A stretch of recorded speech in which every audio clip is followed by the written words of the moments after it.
semuanya, saya Mira Asnafifah dari Universitas Negeri Jakarta. Pada kesempatan kali ini, saya akan membuat video pembelajaran untuk mata pelajaran pengolahan makanan kontinental, yaitu materi, mother sauce, dan turunannya. Dan pada kesempatan kali ini, saya akan membuat velouté sauce, yaitu saus dasar putih yang menggunakan cairan berupa white stock. Bahan yang digunakan untuk membuat white stock adalah yang pertama di sini ada tulang, saya menggunakan tulang ayam. Lalu yang kedua di sini ada air untuk cairannya. Lalu yang ketiga, di sini ada bahan pengaroma. Saya menggunakan dua bahan pengaroma, yaitu yang pertama di sini ada mayrepoix, itu ada wortel, batang daun bawang dan seledri, dan yang terakhir ada bawang bombay. Ini adalah bahan pengaroma yang disebut dengan mayrepoix. Lalu yang kedua, herbs yang saya gunakan untuk membuat bouquet garni di sini ada bay leaf sekitar 2 lembar, lalu 1 sendok teh black pepper dan 1 sendok teh thyme. Dan juga jangan lupa untuk menggunakan tea bag agar herbsnya tidak mengotori cairannya.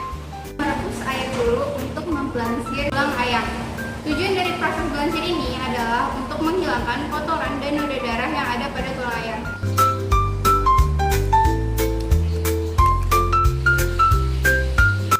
Jika air sudah mendidih dan banyak kotoran yang tergenang, angkat tulang ayam dan sisihkan.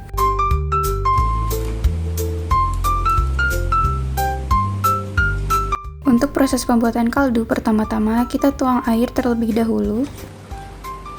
Kemudian masukkan tulang ayam yang sudah diblansir sebelumnya. Kemudian masukkan mayrepoix, yaitu wortel, daun bawang, daun seledri, dan bawang bombay. Lalu tutup dan biarkan hingga mendidih kurang lebih selama 1 jam. Selama proses perebusan, kita harus memperhatikan kotoran dan minyak yang tergenang di atas air atau yang dinamakan dengan skim. Kotoran atau skim yang menggenang ini harus segera dibuang. Proses ini dinamakan dengan skimming. Skimming ini bertujuan agar hasil akhir dari kaldu atau stok yang kita buat bersifat jernih.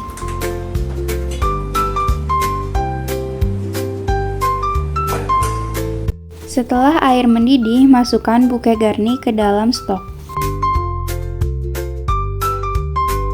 Kemudian ditutup dan biarkan mendidih menggunakan teknik simmering, yaitu merebus dengan api kecil.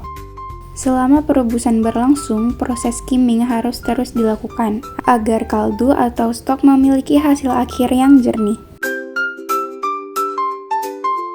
Setelah proses perebusan selesai, angkat dan pisahkan tulang ayam, mayrepoix, dan bouquet garni dari cairan kaldu atau stok.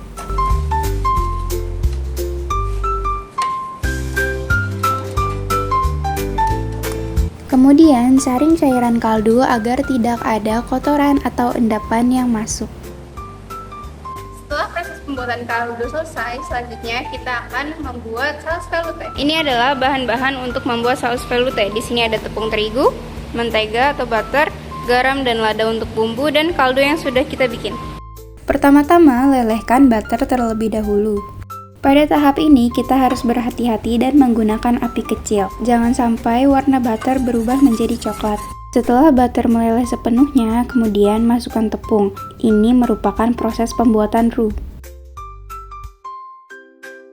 Aduk tepung hingga merata dan memiliki tekstur berpasir.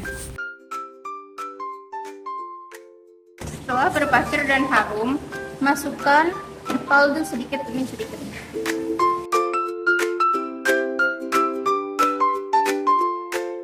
Masukkan kaldu hingga mencapai kekentalan saus yang diinginkan, yaitu semi-liquid.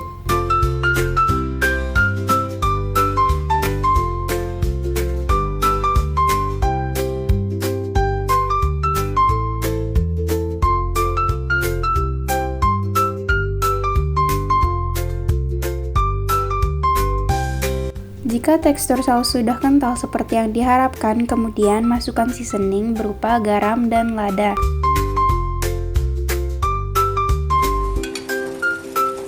Setelah itu, koreksi rasa dan saus velouté pun siap untuk disajikan.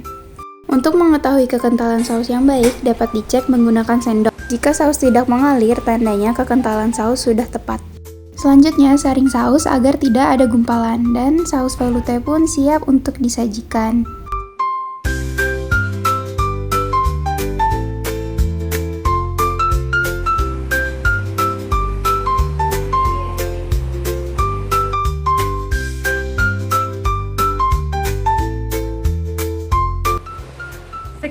video proses pembuatan dari velouté sauce yang dibuat dari white stock. Semoga bermanfaat buat kalian semua. Terima kasih, sampai jumpa.